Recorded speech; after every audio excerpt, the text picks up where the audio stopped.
Hello Beyblade people! So yeah, this video is about the rev-up launcher and the two modifications I made for it. I have done the usual things. I took off the rev-up mechanism by taking off the spring and the button that holds the base in, and I fixed, of course, this in place by using two-sided tape. You can see there, basic shit. But then, since the rev-up function is not working anymore, it's totally pointless to have this groove here that has a cog that moves.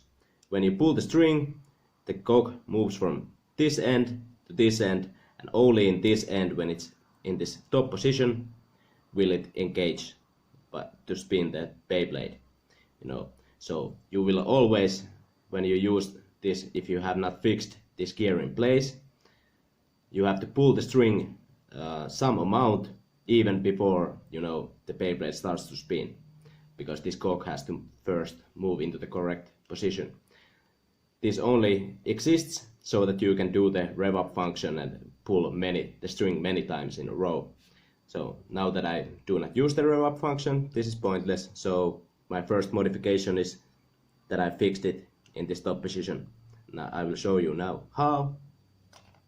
Here. So usually the groove is here. This whole part is the same groove that you saw on the bottom part. So I just took a little piece of plastic that I got from a piece that I have, sanded the surfaces, super glued it in place.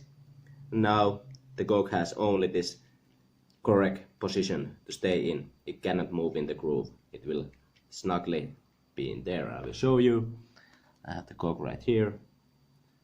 So as you can see, it's sits there quite nicely and cannot move. So perfect. First mistake of this launcher fixed. But then there is another that also leads to infuriating problems when making my videos. This is a safety mechanism of this launcher. This axle that spins the Beyblade can move up and down, and depending on in which position it is, it either spins the Beyblade or does not. So when it's in this position, down from this side, it does not, because as you see, when this middle cog is put in place, they do not align. So only way the Beyblade spins is if this is pulled into the up position. This is kind of hard on video. So it has to be like this. Stay in this up position or it will not engage. The cogs will not be in contact if it's in here. So this happens to me all the time. Maybe it's because I have grease in all of my gears so that they will last longer and will not wear down.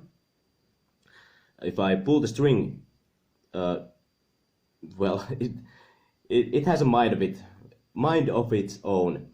Most of the time when I pull it, this will just fucking go into the wrong position, even though I have this way, So it should be in the correct position by being down. It still goes to the up position, and you hear a horrible cracking noise, and the gears skip, and you will not have any power in your launch. And you will most likely end up breaking these gears at some point. So I had to fix that also. So this gear has to stay in this position. It cannot go in there ever. And I did that by in here where your hook part goes. So since I do not want it to be down, I need it to be a little up, since this is the way it moves, that axle. I had to put something in between this hook part and the launcher body that will hold this just the right amount away from the body, so that the gear will always be in the correct position. And that was quite easy. I just made my own plastic little washer that is the correct size. So I will just put the washer in there, and then the hook part on top of it, and now look at that. it will fix this moving axle problem.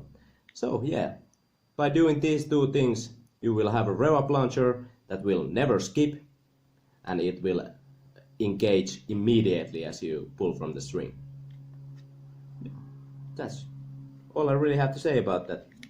Suppose I will now take it. Of course, I have also replaced the string since the original was old and wore down and eventually broke. So I found this on the internet, made it a little longer than the original because this can fit quite a lot of string in it. But yeah, I'll now put it back together and show you how it works. Alright, all done now. And as you can see, when I pull from the string, it immediately starts to spin. There's no delay anymore. And also the axle moving is so little that it does not matter anymore.